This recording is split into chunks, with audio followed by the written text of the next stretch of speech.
À moins de 2 ans de la fin de son mandat à la tête du Bénin, selon les analystes politiques, Patrice Talon, l'actuel président, confirme son caractère autoritaire.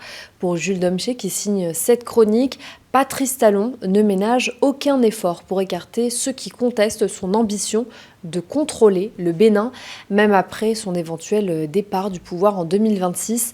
Le dernier épisode en date, c'est l'arrestation d'Olivier Boko, présenté comme son bras droit. Les explications dans cette chronique.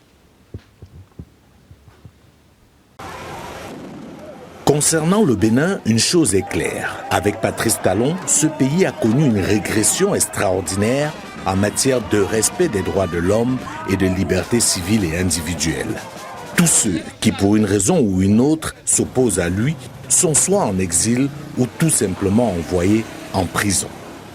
Son désir de conserver ou de contrôler le pouvoir, même après un éventuel départ en 2026, l'amène à mettre hors d'état de nuire tous ceux qui ne partageraient pas son objectif. Le dernier épisode en date, c'est l'arrestation de son ami, ou devrais-je dire, son ex-ami très proche, Olivier Boko, qui, selon Patrice Talon, aurait prévu, avec la complicité du patron de la garde républicaine, Djimon Dieudonné, et son ancien ministre des Sports, Oswald Omeki, de le renverser par un coup d'État. Des accusations graves, certes, mais qui peinent à convaincre tellement le caractère autoritaire du régime de Cotonou ne fait plus l'ombre d'aucun doute. En attendant l'évolution de ce dossier, puisqu'officiellement une enquête a été ouverte, nous pouvons nous appuyer sur les faits passés pour montrer notre pessimisme quant à l'issue judiciaire d'une telle affaire. Il est un fait indiscutable, au Bénin, Patrice Talon n'accepte pas la concurrence d'où qu'elle vienne, autant en affaires qu'en politique. Dès son arrivée au pouvoir, il n'a pas hésité une seule seconde pour mettre hors d'état de nuire celui sans qui il n'aurait très probablement pas pu être président de la République du Bénin, son allié de l'époque, Sébastien Adjavon. À l'issue d'une affaire complexe avec entre autres des accusations de trafic de drogue, ce dernier a été contraint à l'exil. Pour Talon, Adjavon représentait sans doute une grande menace du fait de sa popularité et aussi du fait qu'ils avaient fait une alliance de circonstances et non une alliance basée sur une quelconque proximité idéologique ou même amicale. Cela étant, laisser près de lui un potentiel adversaire redoutable, puisque ce dernier avait également une puissance financière conséquente, était pour Talon un risque trop grand qu'il fallait à tout prix écarter.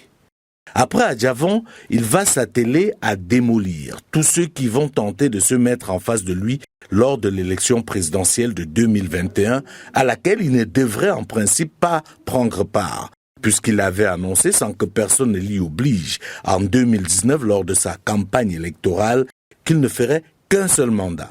Mais seulement, l'appétit venant en mangeant, sans aucun remords, il se retrouvait à conquérir et à obtenir un deuxième mandat en sacrifiant et en détruisant au passage la vie de ses opposants, dont la plus célèbre est Rekia Madougou, qui croupit toujours en prison à ce jour, alors qu'il a été établi jusqu'au niveau de l'ONU qu'elle est une prisonnière politique de Talon. En effet, ce dernier a instrumentalisé la justice de son pays pour éliminer une opposante de poids.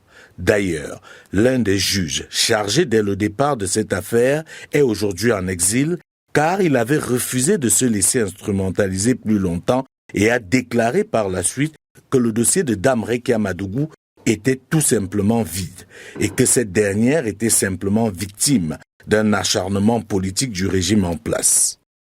Une position qui va être confirmée plus tard par le groupe de travail des Nations Unies qui va exiger la libération pure et simple de Rekia Madougou ainsi qu'un paiement de dommages et intérêts. Mais fidèle à lui-même, Patrice Talon va bonnement ignorer cette position de l'ONU dont le pays est pourtant membre. Face à cela, quel crédit peut-on honnêtement accorder aujourd'hui aux accusations formulées contre Olivier Boko et ses désormais compagnons d'infortune ? D'autant plus que, comme par hasard, Olivier Boko, dont la discrétion n'est plus à démontrer, n'a pas démenti l'idée selon laquelle il rêve de succéder à Talon en 2026. D'ailleurs, un mouvement dénommé OB26, entendu Objectif 2026, a vu le jour récemment, ce qui aurait fortement déplu à Patrice Talon, qui a sans doute ses propres plans pour 2026. C'est donc ça, le Bénin de Patrice Talon. Un Bénin où l'ambition politique est criminalisée et les adversaires ou potentiels adversaires embastillés. Il est inévitable, pour terminer sur cette fameuse affaire de tentative de coup d'État, de se poser la question suivante. Si Olivier Boko, comme c'est sans doute le cas, a laissé transparaître ses ambitions de conquérir le pouvoir en 2026, s'il a laissé ou suscité la mise en place du mouvement OB26 pour l'aider à atteindre cet objectif, et si l'on prend en considération le fait que Patrice Talon, dont il était l'ami très proche, ne devrait plus être candidat en 2026, pourquoi avait-il donc alors besoin d'organiser un coup d'État contre ces derniers? Je vous laisse donc vous-même établir les différentes hypothèses qui peuvent découler de cette question.